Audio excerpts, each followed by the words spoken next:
Hi everyone, I'm Amethyst, and welcome to Ask an Autistic. I want a renaissance to shine a light, be the change we want, set things right. We've been waiting in the dark for so long. Meltdowns aren't a trait that is exclusive to autism. People with sensory processing disorder, or ADD or ADHD, may also experience meltdowns. But in this video, I'll be talking about meltdowns as they pertain to autistic people and autistic experiences. When it comes to preventing meltdowns and helping autistic people through their meltdowns, the place to begin is really what a meltdown is. A meltdown is a physiological fight or flight response that happens in the body. Somebody experiencing meltdown will experience surges of adrenaline. The body is actually reacting as if it would in a life or death situation. The most common cause of meltdowns, the most common reason why an autistic person will reach the point of meltdown, the point of no return, is something called sensory overload. If you haven't yet watched my video on sensory processing disorder, please click this link to do so, because you'll need to understand sensory processing disorder for the next little bit of what I'm going to talk about. Sensory overload occurs in a person with sensory integration issues. This is autistic people or people who are not autistic but have sensory processing disorder. So an autistic person may be under or oversensitive to stimulation in their environment, and this is lights, noises, sounds, smells, etc. Every autistic person will have a limit, a threshold of how much sensory stimulation and negative sensory input they can endure. And keep in mind that this threshold actually changes day to day. When an autistic person reaches their limit of sensory input that they can take in, when they get to the point of their threshold, any extra stimulation or any stimulation beyond that may lead them to sensory overload.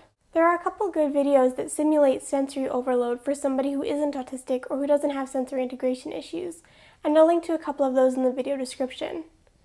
Basically, when you reach sensory overload, your mind is maxed out. When you have sensory integration issues, at the best of times, certain noises like metal scraping on metal, fork against knife is a big one for me, bright lights, crowds of people, textures of clothing that may be scratchy or itchy or just intolerable to somebody with sensory integration issues, all of these things can actually cause pain as well as discomfort in somebody with SPD or an autistic person. When you reach sensory overload, it is 10 times worse. Every little thing can cause you pain and your mind is overwhelmed. When somebody reaches the point of sensory overload, what they really need is to be able to escape as soon as possible to a safe place. Usually it's a place that's quiet and dark, and for me, I like small spaces because they make me feel safer. But when an autistic person isn't able to escape, or they have to endure more sensory stimulation than their brain can handle, they will melt down.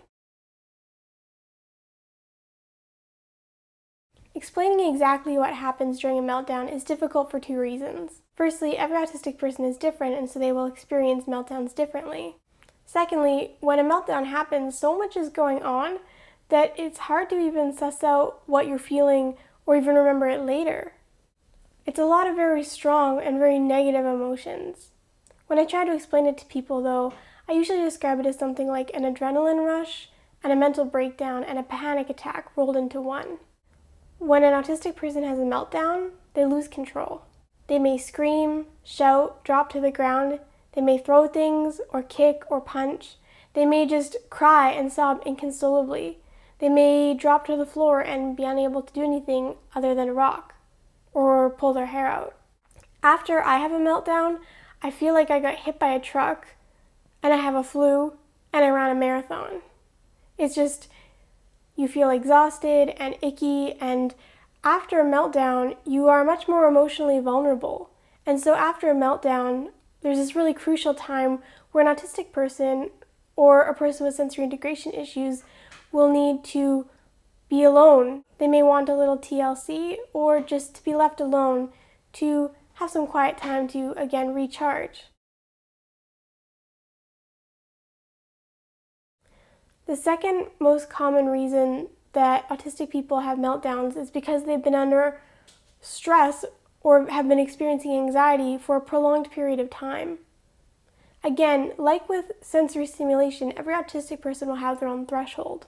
The amount of activities or socializing or chores or schoolwork or whatever in a day that they can handle.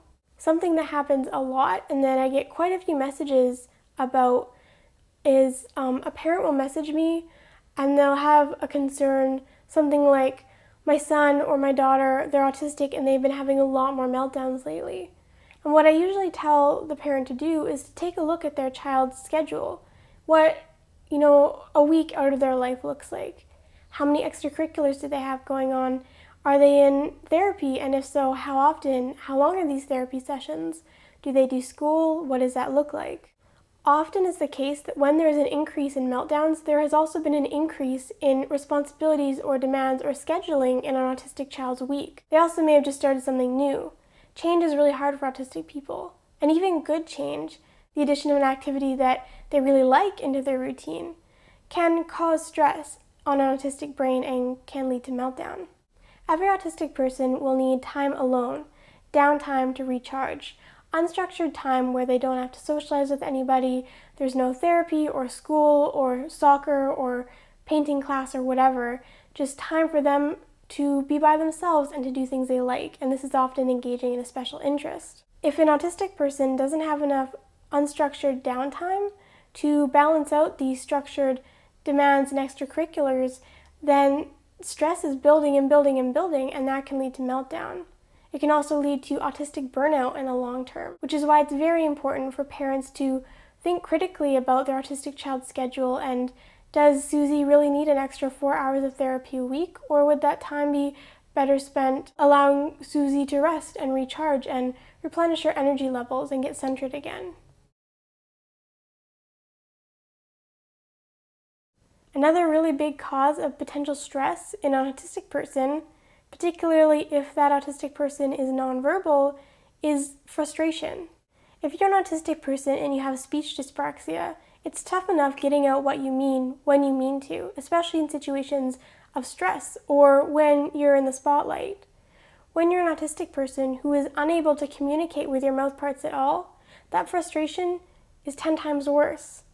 And when you're an autistic person who can't communicate with your mouth parts and you have no method of AAC or another way to communicate, it is probably the most frustrating thing in the world to know what you want to say, to understand what the people around you are saying, to have something you need to say, and to not be able to communicate. So for an autistic person who can't speak verbally and who has no other way to communicate, imagine the levels of frustration and the potential for fear and anger. So if you're the parent or loved one of a nonverbal autistic person and they don't have a method of communication, it's time to seriously start looking into AAC, or alternative and augmentative communication. Firstly, and I cannot stress this enough, the most important thing when it comes to helping autistic people through meltdowns is preventing them in the first place. If an autistic child is having a lot of meltdowns, or the frequency of meltdowns has increased, this is probably an indication of an underlying problem that needs to be addressed. A schedule that's too full, bullying or abuse that's going on, or just not having enough accommodation and support in their daily life to deal with things like sensory overload. So it's important not to think of meltdowns as something that just happens, and that the behavior of autistic people is mysterious and unknowable and there's no reason for it, and we can never understand, because that's not true. Meltdowns always have a cause. There's always something that contributes to it, and it's very important to identify the triggers and then to see what accommodations you can make to your child's schedule, to their life, and if they need any additional support. The other way to prevent meltdowns is to accommodate sensory needs. The biggest thing is stimming. If you haven't seen my video on stimming, please check out the link here. When it comes to stimming, it is the best and healthiest way that autistic people have to self-regulate. We can block out negative sensory input or deal with sensory stimulation through stimming. It is also a way for us to express ourselves. So stimming shouldn't be stopped. Accommodating sensory needs can look like giving an autistic person or child noise-canceling earphones or earplugs to wear in environments where there might be negative auditory input. For example, I carry earplugs with me in my purse and I wear them when I'm on the SkyTrain. If the autistic person in your life is sensitive to bright lights or certain kinds of lighting, like incandescent lighting or flickering fluorescent lights, wearing sunglasses or a hat with a brim can be very helpful. There are some shops that sell clothing that is specifically designed for people with sensory integration issues, so there aren't any seams or tags that would need to be cut out. A couple autistic adults I've spoken to have said that secondhand clothes tend to already have been worn down to a softer or smoother feel, and so may be more enjoyable for an autistic person to wear. And just little things like that, providing clothing that won't bother an autistic person's sensory defensiveness. Accommodating someone's sensory needs can also be just simply not going places where there'll be something that bothers that person, like avoiding the perfume counter at the Bay if they're sensitive to that kind of a thing, or choosing a more quiet bistro or a family restaurant rather than a restaurant that'll be very busy or have loud music playing. While meltdowns are really hard to deal with, they're not impossible to manage. Through understanding what a meltdown is, you can practice methods of preventing a meltdown from happening by taking a look at your autistic child's schedule and their life and seeing if there is anything that needs to be taken out if they have too many activities and need more downtime. You can also accommodate your autistic child's sensory needs by allowing them to do what they need to do, to wear sunglasses indoors or to stim in public, or to be allowed to cover their ears if there's a baby crying or another noise that you know will set them off. And the last, and probably most important thing to remember, is that as hard as autistic meltdowns are on an autistic person's family, they are 10 times worse on the autistic person. And meltdowns, especially an increase in the frequency of meltdowns in a short amount of time, can be a sign that something very wrong is going on. I want a renaissance to shine a light, be the change we want, set things right. We've been waiting in the dark for so long.